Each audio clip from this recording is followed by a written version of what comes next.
Zero extra thanks, bud. I appreciate that. On brand, baby. I love it.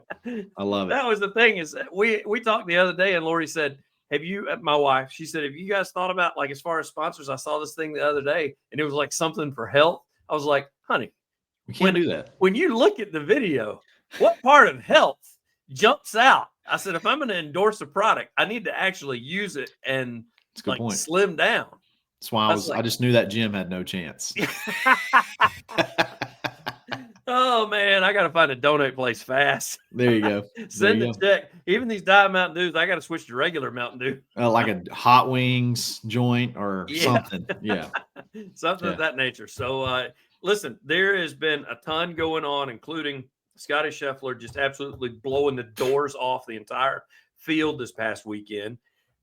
This was tweeted about, it could have been 2-3 months ago for all I know.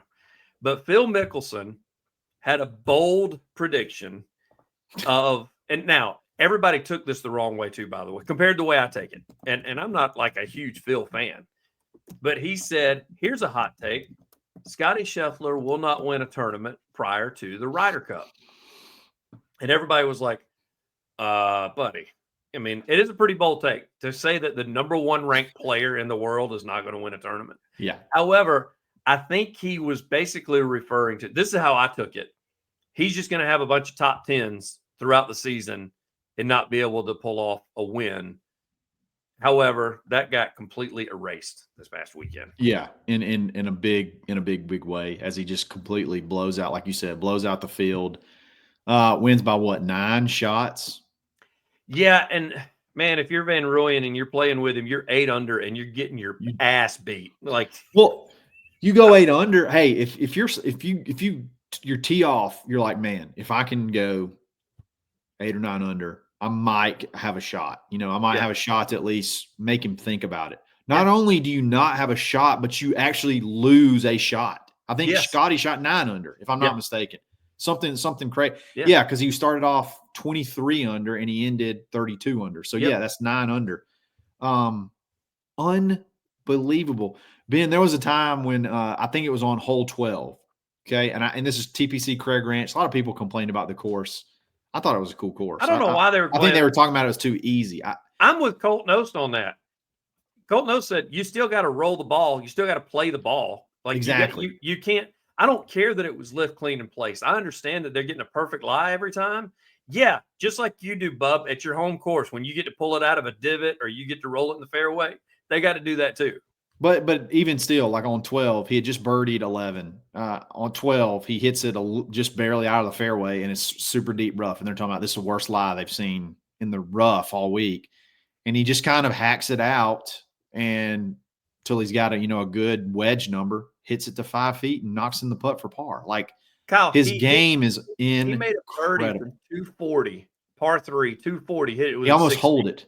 Yeah, he almost hold it with a 5-iron. When people say, yeah, but it's playing easy. There ain't nothing easy about 240-yard par 3. I don't care what level you're playing at.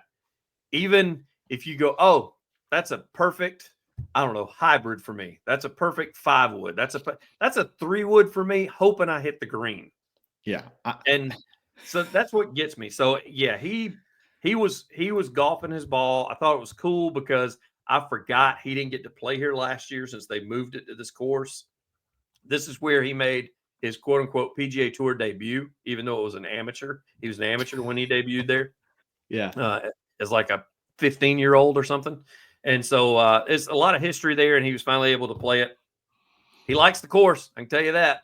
For sure. So back to Phil. So Phil says, I would love to know. I would love to like ask him some follow-up questions on this. He basically said, I don't see him winning before the Ryder Cup, which I don't know why it's the Ryder Cup because I don't think America's going to win the Ryder Cup. So if that's the case, I don't think he would not. Maybe he's talking about win a match at the Ryder Cup. Maybe that's what he's talking about. Okay, maybe that's what he's talking about. I don't really know the backstory on that. Like why? What is the point there? I think that's what threw everybody off when he did that a couple of months ago, though. When he put that out there, when he said it, everybody was like, "What are you talking about? This is a number one guy in the world right now."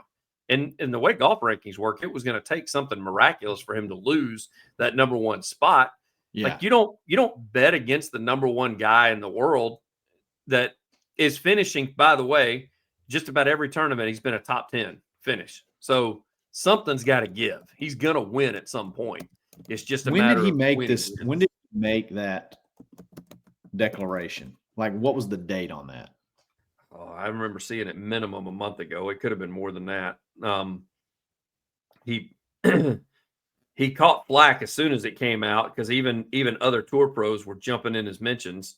Yeah, I saw Kevin Kisner gave him grief. What did he say? What did it just something like they were talking about Colt Knost was talking about the course and talking about Scottie on Twitter, and then Kevin says, anybody talk to Phil about his about his prediction, which I didn't know what it was. I didn't know what that meant at the time, but yeah, it was. I'm sure he's catching a lot of grief, and Phil's already come out and said, yeah. So I guess I was wrong on that. So I might have been off on that one. Congrats to Scottie on a great performance. There've been a lot. I love the fact that tour pros were following it yesterday, including Phil, who's not necessarily a tour pro. He's a live pro. But even JT sent Colt Knost a text during the round, and Colt Knost read the text where he said that JT said, hey, why don't you whisper into Scottie's ear if you'll just bogey and par the last hole so we can just keep that record together at 32 under. That would be nice. So I love the guys that play the game are actually following. But so I'm looking at the date. It was on March 16th. So, yeah, a couple of months ago. So let's look at – I want to see his results up until then. Okay, so he's finished T9, T25, T3, T11, T20. March – what did I say, March 16th? Yeah. March 16th. Okay, so he said it right – okay, he said it right after the Players. Right? No, I guess that'd be the Sunday of the Players. So Scottie had played really good, but he hadn't won. Yeah. At that point in time. So I think he's trying to say, I don't know that he wins this year, but he's going to, obviously finish high. So right after that was Texas Children's Houston Open, T2, Masters 4th, RBC Heritage T8. So maybe feels like, I told y'all he's going to play really well, but he's not going to win. And then he goes out to the Byron Nelson and just dump trucks everybody. 31 under total. Sorry, not 32. Listen, when he gets – because he had a little trouble. On the final day, Kyle, he shoots 9 under, and he hardly hit a fairway. I mean – it looks like it's 8 under. It looks like it's 8 under. So 8 under. So when he's playing like that, when he shoots 8 under not hitting a fairway, there's a reason, because he was hitting fairways the first 3 days. Because I watched some of the, he shot 10 under the first round. Yeah, and he hardly missed a fairway on that day. So that's what you can get to expect. Like if he hits fairways, just go ahead and count it up to almost a birdie on half the holes. It's going to be 9 under. If he's pulling a Ben Taylor, which I did not do last time out, and he's hitting 13.5 fairways per round, just go ahead and chalk it up that he's going to be 8 to 11 under. Just bottom line. That's just insane to think about. 10 under in a singular round of golf. That's more than one birdie every other hole. If you think about it, you've birdied over half the holes. That's incredible. And then you go 61, which is a par 71. So, I mean, whatever. 61, 63, 66, 63. After you shot that 66, you're like, should I withdraw and go home? I mean, I've lost it. I've completely lost it. But no, then he comes back on Sunday and shoots a 63. And Eric Van Rooyen, bless his heart, he also shot a 63 and didn't gain a single shot. No. On Phil, it's just absurd. Not Phil, on Scottie, it's absurd. And what a good dude too. The one thing that I like about the whole situation is when it was they finished up at dark on Saturday night, and he hung around. Now he got to sleep in late because he was in the final group, but he hung around and signed autographs for all those kids. And that was one thing Colt Knost pointed out during the broadcast as they said something about it. He said, well, that was us. I mean, we're from Texas. Like that, we were those kids coming to this thing. And then they showed the pictures of Scottie and Byron Nelson. That was cool. Yeah. And I thought it was cool. Amanda, you still working it. That pink shirt, phenomenal. Love it. You guys are wearing it well. And and so she handed him the picture at whenever he did his. Did he just like start bawling, crying? He did. He was already, and he's holding his kid in his arms. Like it just was set up to cry, man. He was set up. Yeah. He was set up to just. He's a crier himself. He's a crier. He is a crier in all the right ways. He is. But I mean, What just a great dude. Everybody always wants a quote unquote face of golf. That's just not him. He doesn't want to be in the limelight. He just wants to play golf and go home. And I think he and Meredith don't even watch TV at night. Like they play like board games and stuff. Like he's Fantastic. just a different dude, man. And so he's like Tim Tebow, but golf. Yes. He's Tim Tebow. Just so different. So different. Yeah. Yes. I don't know. Tim Tebow kind of liked the limelight a little bit. I don't think Scottie, if you never heard from him outside of the golf course, I think he'd be extremely happy. Like but he's like a normal dude too, because he talks about, you saw in that press conference a few months ago where they said, do you still play with your buddies at home? He's like, yeah, like I lose money because they get so many strokes against me.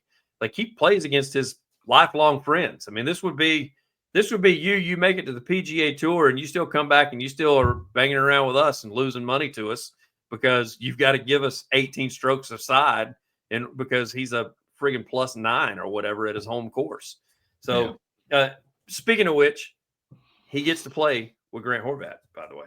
Speaking of his home course, and speaking of Phil Mickelson, and speaking of Scottie Scheffler, the most crazy YouTube match ever, and we haven't watched it yet, so I don't know who wins, but at the time we're recording this, it came out like an hour ago.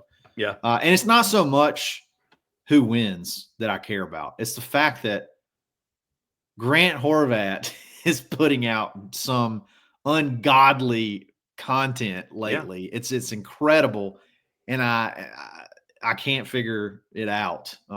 It's unreal. Now he's playing the number one player in the world on the number one player in the world's home course. He's getting five strokes. Oh, that's all he's getting? He's getting 5 strokes. 5 aside or 5 total? 5 total. And they're going to go head to head. He did this against JT and lost on, I think, the last hole. So, lost on the last hole. He's a really, really good golfer. That's not the knock. To me, I think he's a great guy, and he seems to have like all the right values, and from a faith perspective, he's just a good dude.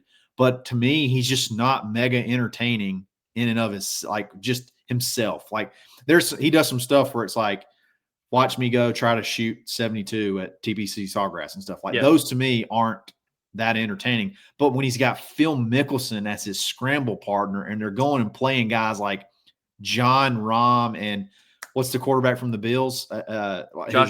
Josh Allen. They're doing a scramble, and it's like an intense match. Yeah.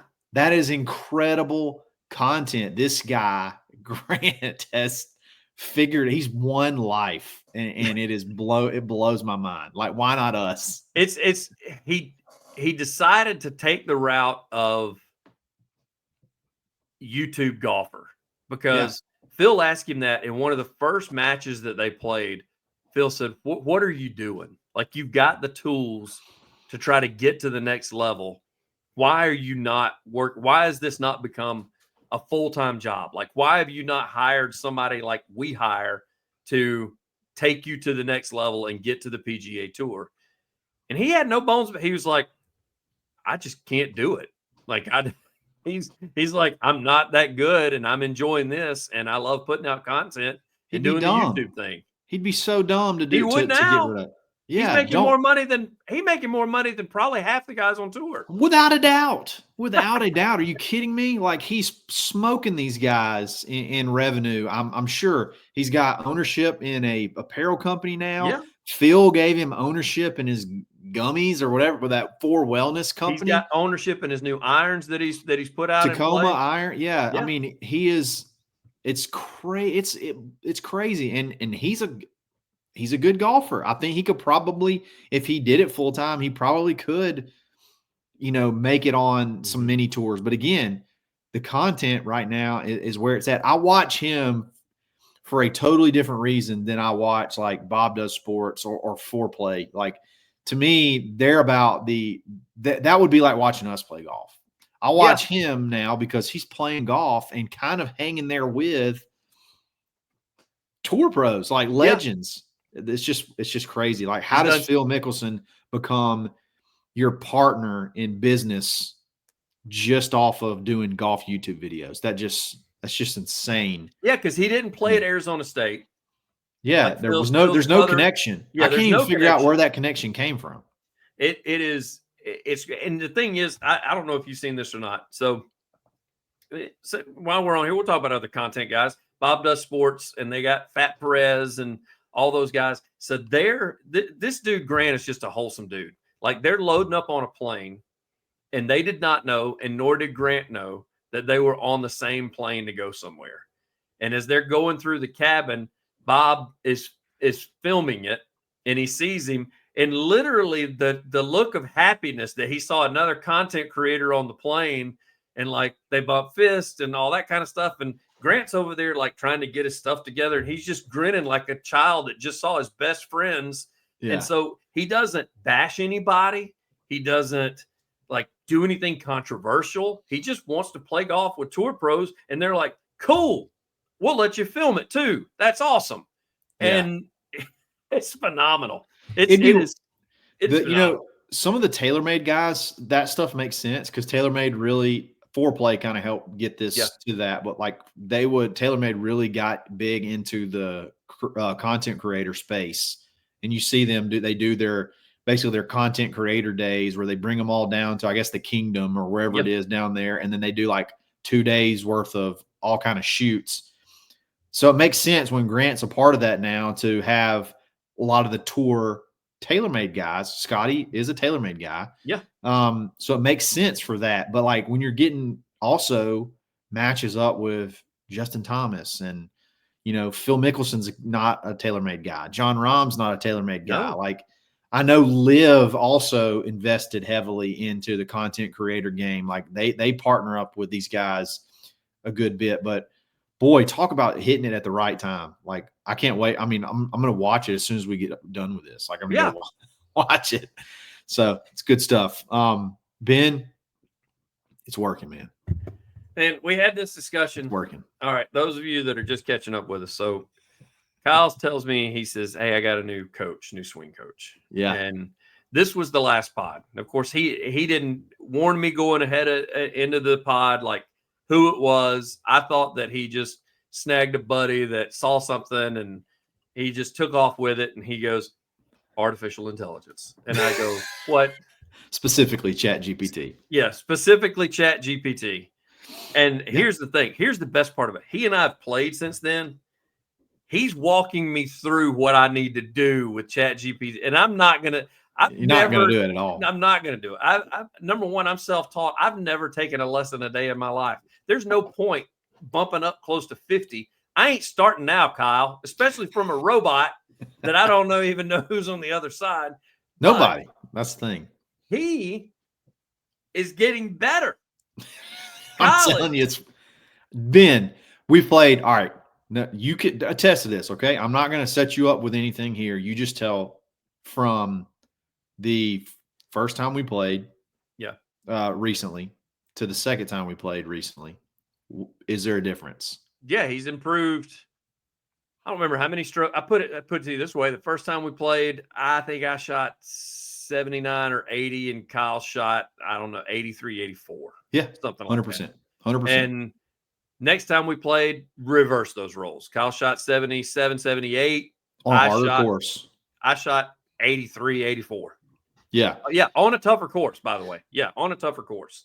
And then the last time I did not play with him, but he shot me a text and a 75. And like he's getting better. I'm telling you, man. He swears it is AI that is doing it. I just think that it's getting warmer and it's getting summer and he's playing more, and that's why he's playing better. Very, very well could be. And look, when I say AI is working, this is what I think's working for me.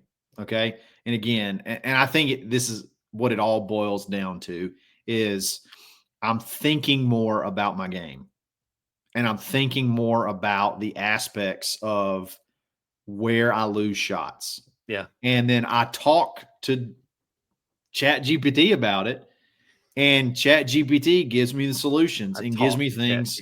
Just listen to yourself. Gives me things to work on. I'm telling you, it's like talking to another human in a chat room. It's incredible. So I the 75 I shot, I chipped horribly. I shot 75 with 2 doubles. Okay. So I chipped horrid. I did not have one opportunity where I got up and down. Maybe I did. Maybe I did get up and down once, but for the most part, chipping was not there. So I told it, I got some kind of issue right now chipping, and it just spits out all these different things. Could you be doing this? Could you be doing this? Could you be doing this? And if you are doing this, this is how you fix it. And it gave me a route to fix it and a practice plan. And if you don't mind going out there and executing the plan, if you don't mind that, you'll get better. And I think it's helped me off the tee, be decisive with wedge shots. I thought when we played together, I was a little bit short, but for the most part, if I had a wedge in my hand, I was pretty much going to hit the green. Yeah. I'm just telling you, there's something to this. I may be going to create a firestorm on ChatGPT and make everybody better golfers. You have to be two things. You have to be a golf nerd, which I am. Yep. I think about golf 24/7. And then you have to like practicing. Yeah. Now, I'm not saying go out and practice 7 days a week, but you have to want to do it, at least 2 or 3 times a week. But I'm telling you, I talked to ChatGPT about my golf game, and I've gotten better in the course of 3 weeks. There's a difference between me and Kyle. Kyle does that. I'm a 50% of that equation. Yes, I'm the golf nerd. I'm not going to go practice. Like, if Ben warms up, that's big. The thing. Kyle has literally about killed me the last 2 times we played. He's like, let's go hit balls. I'm like, oh, golly, you kidding me right now? And I mean, literally after I hit about 8 or 10 balls, I'm like, here's the rest of the bucket. They're all yours.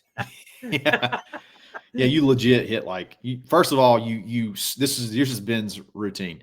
He either skulls or fats the very first wedge every single time. Then he hits a good wedge, and then he'll hit like a 7-iron, okay, and then he'll rip like 3 drivers, and that's it. That's Ben's. I hit more irons than that. I do the fat wedge, the fatter skull wedge is a guarantee. Oh, the first one, see ya. It's either not getting off the tee box or it's going to go 180 yards. The only thing that makes me feel better about it is when we're RTJ, it's an elevated tee box. So if I catch it fat and I'm aimed at that first flag, I'm like, flop shot. Yeah. So I meant to do that. I make myself feel better. But then I usually go through my irons in the bag. I'm going to go like wedge, 8, 7, 5. You won't hit more than 15 balls. No, I'm not going to hit more than 5 balls with a driver ever. Yeah. I'm not ever going to hit more than 5 balls with a 3-wood, and I may not even pull the hybrid out of the bag. Yeah. It's 15. It's 15, maybe 20 tops. If you're struggling, you may hit 20, but the driver is just because my iron swing is different than my driver swing, so I have to hit it. I can go without hitting the 3-wood too. Like you've seen, I can. And that 3-wood, man, it bit me in the ass last time when we were playing. That's like one of my go-tos, and I was striping it on the range with Kyle, and I get out there and couldn't. It was like I'd never held a 3-wood in my hand before. You were almost missing. Yeah, you were hitting the toe a lot with that. Oh, it was ridiculous. Club, which doesn't happen. No. Which doesn't happen. So, yeah, that's just not me. Now, I'm telling you, need to try it. I'm one where I could sit on a putting green all day. Okay. And putt, but there's never enough time when we get up there. Like we got a few putts and then we go. By the way, courses that are listening right now, and this is a total sidebar. This has got nothing. Make your putting green, practice green, the same friggin' speed as the ones on the course. That is a good one. I mean, why else do you have it? It's supposed to simulate. You're supposed to get an idea of what you go play on the course. Let me give you one good example though. As well, I'll brag on the AU Club here.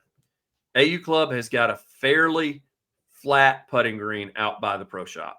Yeah. And I think that is huge because RTJ, you and I basically got to go to the top right to have a flat putt. And it still breaks. It's still not flat. There's not really a flat putt. Oh, yeah. 2 cups.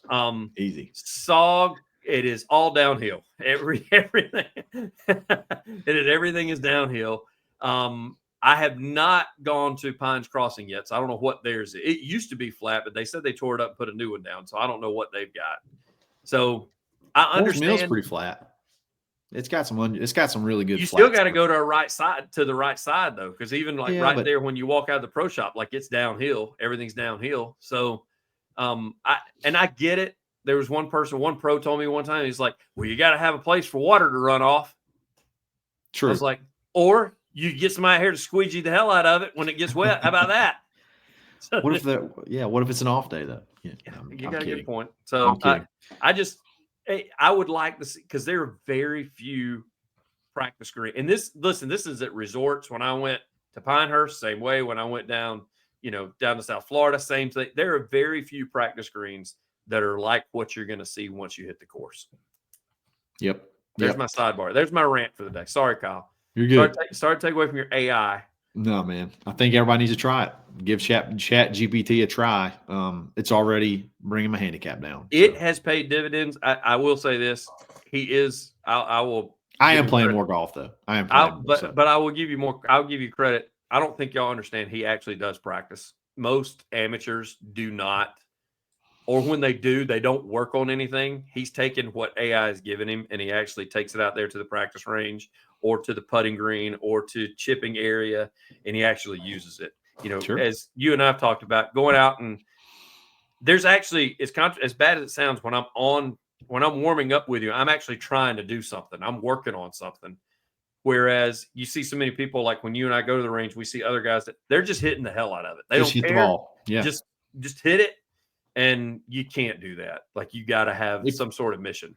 Exactly. That's a great point. It puts me on a mission when I go practice to get better. So you got to do. My mission is just don't get too tired to go take it to the course. There you go. Wrap us up, man.